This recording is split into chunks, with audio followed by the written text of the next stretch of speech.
YTN을 향한 시청자 의견이라면 모두 귀 기울여 듣고 답하는 시청자 톡톡 Y 시간입니다. 오늘 주목한 시청자 의견을 AI 앵커 Y고가 소개해드립니다. 지금 바로 만나보시죠. 안녕하세요. AI 앵커 Y고입니다.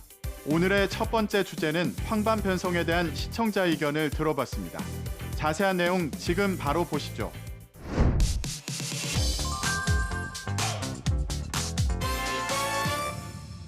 안과 질환인 황반 변성은 망막의 중심부인 황반에 이상이 생겨서 시력이 감퇴하는 질병인데요.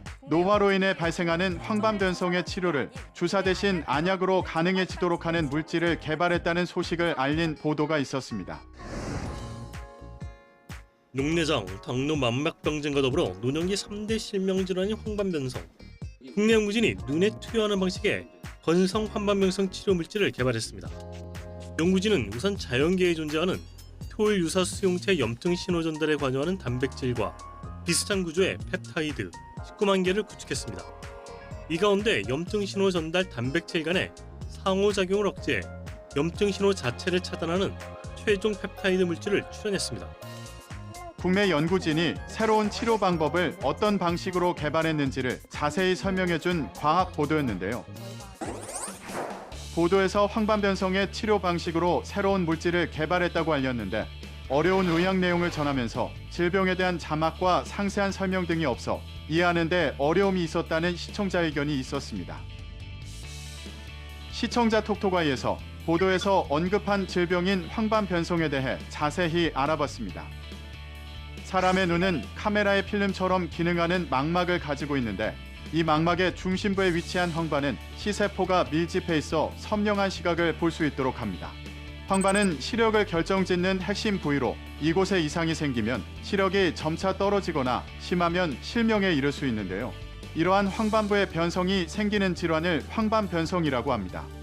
황반변성은 크게 건성과 습성 두 가지 형태로 나뉩니다.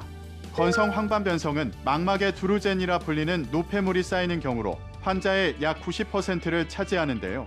이 경우 심각한 시력 상실로 이어지지는 않으나 방치하면 습성 황반변성으로 발전할 수 있는데 습성 황반변성은 비정상적인 신생혈관이 생기면서 발생합니다.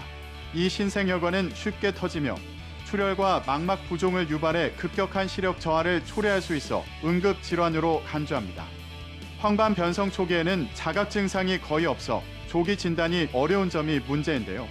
병이 진행되면 시력이 감소하고 가까운 물체가 휘어져 보이거나 사물의 중심 부분이 비어 보이는 중심암정 같은 증상이 나타날 수 있습니다. 이러한 황반변성을 예방하려면 전자기기를 사용할 때 눈을 쉬게 하고 외출 시 선글라스나 모자를 착용하는 습관이 필요한데요. 무엇보다 40대 이상이라면 정기적으로 안과 검진을 받는 것이 바람직하다고 합니다. 다음으로 시청자 톡톡 Y 두 번째 주제는 타이완 계엄 역사에 대한 시청자 의견을 들어봤습니다. 어떤 내용을 담고 있는지 이어서 확인해 보시죠.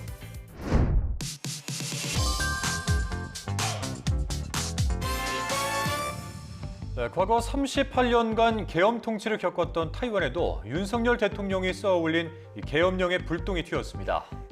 우리나라 계엄 사태와 관련해 타이완이 계엄법 개정안을 발의했다는 소식을 알린 리포트가 있었습니다. 음모론적 시각이 나올 정도입니다. 타이완의 제1야당 국민당이 75년 묵은 계엄법 개정안을 발의했습니다. 한국의 계엄 사태를 거울 삼아 법적 안전장치를 마련해야 한다며 라이칭더 행정부를 저격한 겁니다. 직접 발단은 윤석열 대통령의 계엄 선포 직후 민진당 SNS에 올라온 옹호성 글이었습니다.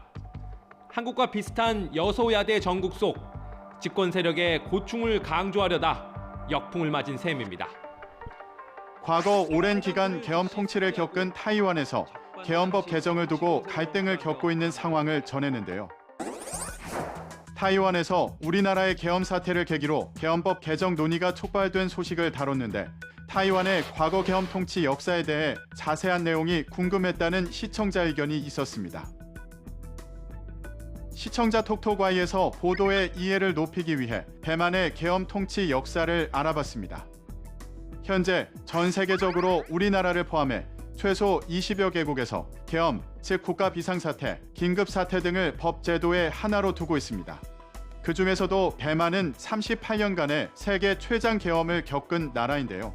국공내전이 한창이던 1948년 장제스 총통은 신장, 티베트, 대만을 제외한 중국 전역에 계엄을 선포한 데 이어 1949년 장제스 총통의 명령에 따라 행정부 회의 의결을 거쳐 대만 성장이 대만 전역에 계엄을 선포했는데요. 한 전문가는 계엄에 대해 표면적으로는 공산당 핑계를 댔지만 사실상 통치자가 국민을 믿지 못해 기본권을 제한했다고 말하기도 했습니다. 장제스가 이끈 국민당은 이 중에 소수 정권이었는데요. 헌법상 중국 대륙 전체를 다스려야 하는데 실제로는 대만만 통치했고 대만 안에서도 외성인, 즉 국공내전 뒤 중국 본토에서 탈출한 중국계와 본성인, 즉 명나라 때부터 대만에 건너와 살던 중국계를 지배했습니다. 이런 독특한 정치 구조가 계엄을 반세기 가까이 유지시킨 주요 원인이 됐습니다. 1949년 계엄 선포를 기준으로 38년 만인 1987년 7월 장제스의 장남인 장진궈 총통이 중화민국 헌법의 임시조항인 동원감난시기 임시조관 제10조에 따라 계엄령 해제를 선포하기도 했는데요. 하지만 중국 공산당에 대한 전쟁 상태인 동원감난시기가 공식 종식된 것은 1991년 5월 1일로 장진궈 4호 리동의 총통이 새 수정헌법 시행을 공포한 때입니다. 마지막으로 오늘 시청자 톡톡 Y 세 번째 주제는 연말 정산에 대한 시청자 의견을 들어봤습니다. 이어지는 내용도 지금 바로 만나보시죠.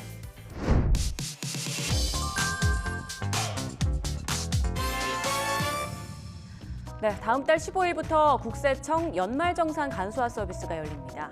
연말 정산 기간이 다가오면서 관련해 달라진 부분을 알기 쉽게 정리한 보도가 있었습니다. 뭐가 달라지는지 이승은 기자가 보도해드립니다. 이번 연말정산부터 결혼 세액공제가 신설됩니다. 올해 안에 혼인신고를 하면 세금을 50만 원 공제해줍니다. 의료비도 6살 이하인 경우 전액 공제 대상에 포함됩니다. 총 급여 7천만 원을 넘는 근로자도 산후조리원비를 200만 원까지 세액공제 대상 의료비에 포함시킬 수 있습니다.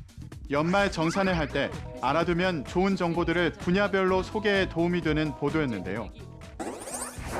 연말 정산에 대한 정보를 전해줘 시청자 관심을 모으고 시의적절한 보도였는데 부양가족 공제에 관한 부분을 간략히만 전달해 좀 더 자세히 전해주면 좋겠다는 시청자 의견이 있었습니다. 자세한 내용을 보충하기 위해 시청자 톡톡와이에서 부양가족 공제에 대한 부분을 자세히 살펴봅니다. 연말 정산을 할 때 혼자 사는 직장인과 가족이 여럿인 직장인의 월급이 같을 경우 소득세는 1인 가구가 더 냅니다. 부양가족 한 명당 최소 150만 원씩을 소득에서 빼주기 때문인데요. 이걸 인적공제라고 하는데 연소득이 100만 원 이하인 부양가족만 가능합니다. 문제는 부양가족의 정확한 소득을 알기 어렵다는 점인데요. 국세청은 연말정산 간소화 서비스에서 연소득 100만 원을 넘는 부양가족 명단을 알려주기로 했습니다. 소득 금액 기준을 초과하거나 2023년 12월 31일 이전 사망한 부양가족에 대해선 간소화 자료를 제공하지 않는데요. 소득 초과 부양가족의 간소화 자료는 본인이 직접 조회해야 합니다. 소득 기준이 초과해 기본공제 대상에 해당하지 않는 경우 부양가족이 지출한 보험료나 신용카드, 기부금은 공제받을 수 없는데요. 국세청은 연말 정산 시 기본공제 대상 여부를 꼼꼼하게 검토해야 한다고 강조했습니다. 또 소득 초과자 명단은 상반기 소득만을 기준으로 판정했기 때문에 명단에 없다고 해서 부양가족으로 공제를 받을 수 있다는 의미는 아닌데요. 국세청 관계자는 하반기 발생 소득을 포함한 연간 소득 금액을 다시 한번 확인해 공제 여부를 판단해야 한다고 말하기도 했습니다. YTN 방송의 부족한 부분을 채우는 시청자 톡톡 Y 시간.